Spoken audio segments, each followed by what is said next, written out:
Lakini David Kafulila, hatutamaliza mjadala huu au mazungumzo haya tukatendea haki bila ya kuzungumza juu ya sekta muhimu yenye kuwafanya Watanzania wengi kufanya kazi au tunahusika nayo katika maisha yetu ya kila siku zaidi ya 60%. Ni sekta ya kilimo, ni sekta ambayo mpango Dira 2050 unaipa pia nafasi, na sekta binafsi inatakiwa ingie ichangie. Wewe binafsi nimekusikiliza ukiwa Morogoro ukizungumzia nafasi ya mpango wa miaka 4 na sekta ya kilimo.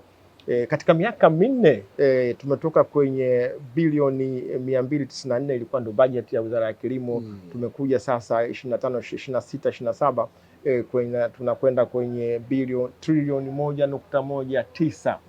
Nini tafsiri ya ongezeko hilo kwenye sekta ya kilimo? Lakini pia ni kwa namna gani kilimo ambacho unaweza ukasema hii ni generational task, yani kila kizazi lazima kijihusishe na kilimo. Ni jukumu la kila kizazi. Nini nafasi ya kilimo, nafasi ya kilimo kutoa ajira, na kitu gani kifanyike hususan kwa vijana, wanawake na wanaume? Moja ni kweli kwamba katika kipindi cha awamu ya 6 intervention kubwa sana imefanyika kwenye sekta ya kilimo, hasa kwa kuongeza bajeti ya kilimo. Na kilimo, tukizungumza kilimo, kuna bajeti hii imezungumza ni kilimo katika mazao, lakini pia hata bajeti ya mifugo kule imeongezeka. Bajeti ya mifugo na uvuvi imeongezeka.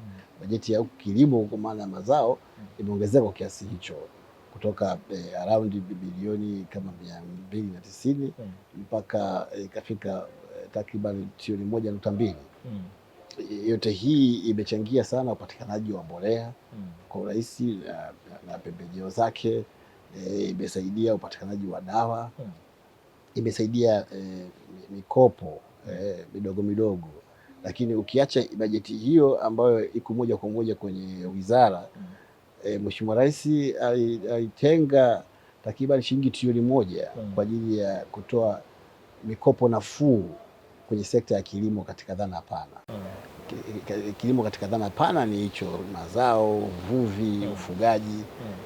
Na zikateuliwa benki, kuna benki ya kilimo, kuna benki ya NMB, kuna benki ya CRDB. Wanatoa mikopo yenye riba isiyozidi ya riba 9%. Wakati mikopo ya kawaida inakwenda 18% kwenda mbele.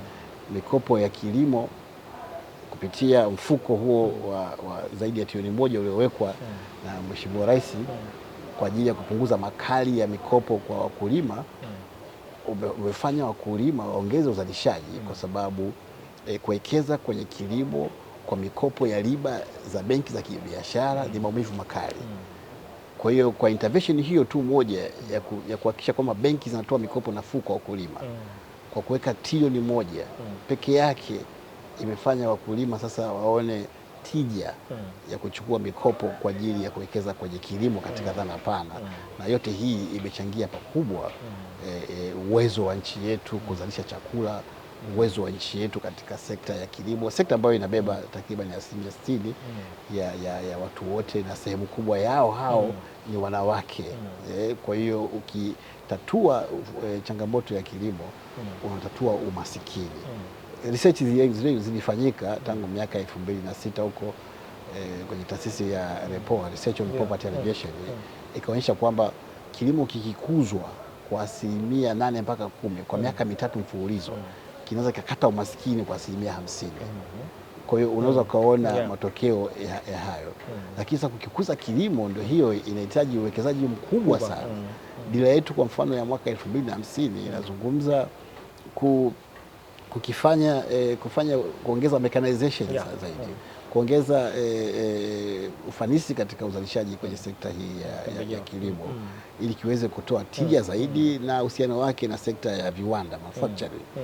Sasa ukitazama kwenye intervention moja tu ambayo inazungumzwa kwamba moja, kilimo kikuzwe kwa takriban 10%, lakini wakati huo eneo la umwagiliaji kama moja ya njia ya kukabiliana na mabadiliko ya tabia nchi ni kuwekeza zaidi kwenye kilimo katika umwagiliaji, kuondokana na kilimo cha jembe la kuvunja mgongo, lakini wakati huo huo kilimo cha kusubiria majaliwa ya mvua ni kuwekeza zaidi katika kilimo cha umwagiliaji.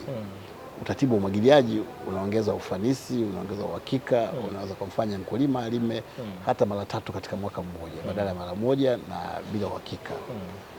Kwa hiyo mpango wa serikali kwa mfano katika mwaka 2026-27 mpaka 30 ambao ni ilani ya CCM ya miaka 5 na ni mpango wa 4 wa miaka 5 ambao ni mpango wa kwanza wa kutekeleza dira mwaka 2050 unazungumza kwamba eneo la umwagiliaji lifike hekta milioni 5 kutoka hekta around 900,000 ambazo zipo mpaka sasa. Sasa hii inamaanisha ongezeko la zaidi ya hekta milioni 4.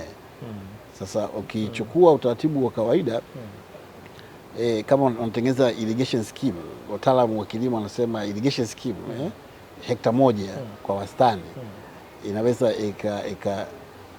ikagharimu takriban $5,000 kwa hekta moja. Hekta moja inaweza kugharimu takriban $5,000 kuijenga. Kwa hiyo unapozungumza kujenga hekta 4,000 unazungumzia bajeti ya takriban dola bilioni 20 katika miaka 5.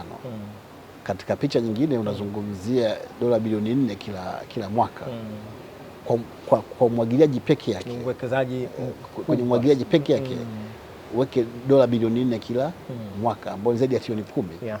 Lakini bajeti ya kilimo kwa ujumla wake mpaka sasa hivi iko around dola trilioni 1.2. Kwa hiyo sasa tafsiri yake ni nini? Tafsiri yake ni kwamba lazima kutumia sekta binafsi maeneo haya ya umwagiliaji kubainishwa na wavutwe waalikwe wawekezaji wa ndani na nje kuja kujenga miundombinu hiyo ya umwagiliaji kwa ajili ya kuhakikisha kwamba tunafikia hilo lengo la kama nchi kuwa na hekta milioni 5 ifikapo mwaka 2030.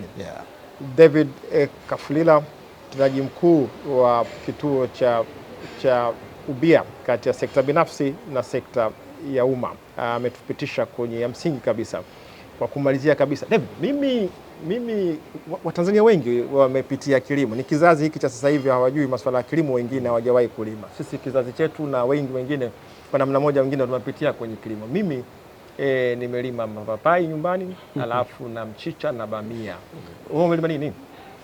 Mimi kimsingi ni kilimo ukiachilia mbali kama sehemu ya kipato, na passion na kilimo. Ndio. Tangu nikiwa mbunge kwa Kigoma, nakumbuka mkopo wangu wa kwanza kabisa kuuchukua ulikuwa ni mkopo wa matrekta. Mfano mzuri. Matrekta makubwa yale na majembe yake, seti zile za kulima, seti nzima ile. Ilikuwa ni mkopo mkubwa niliochukua wakati huo nikiwa mbunge, ulikuwa tolewa na Suma JKT. Kwa hiyo ni kwa sababu nilijua kwamba kilimo ni muhimu. Nililima mashamba yangu mimi na nililima mashamba ya watu kule jimboni kama njia njia of course ya kusaidia kilimo. Wanachanga mafuta, ulikuwa unavuna ya shambani, lakini ulikuwa unavuna kura pia bila shaka. Nilikuwa navuna ya shambani, lakini pia nilikuwa navuna kura. Hiyo ni moja. Lakini pili, nikiwa katibu tawala wa mkoa wa Songwe, nilima kahawa. Nilima kahawa shamba kubwa tu zaidi ya eka 10 za kahawa kwa muda mfupi ambao nilikaa pale. Lakini pia nikiwa Simiyu mkuu wa mkoa, nilima takriban eka 200 za pamba. Mfano mzuri. Kwa hiyo na mpaka leo nalima sasa nalima chalize. Kwa hiyo kilimo mimi kwangu ni kitu ambacho kimekuwepo tangu nikiwa mdogo, na muda wote mbali ya kutengeneza kipato, lakini nakiona kilimo memvuta kabisa kwenye analolipenda. Kuna wanaoishi kama wanavyohubiri na kuna wanaotenda kazi kama wanavyohubiri. Kwa hiyo unayosema kwenye mihadhara yako tunaona kabisa David Kafulila si tu anahubiri, anasema anaishi hayo maisha pia. Dangote, mmoja matajiri wakubwa sana katika Afrika na dunia, naye pia amejihusisha kwenye kilimo. Mimi kushukuru sana. Nashukuru sana. Asante sana. Shukrani sana. Nashukuru sana Majid. Asante sana.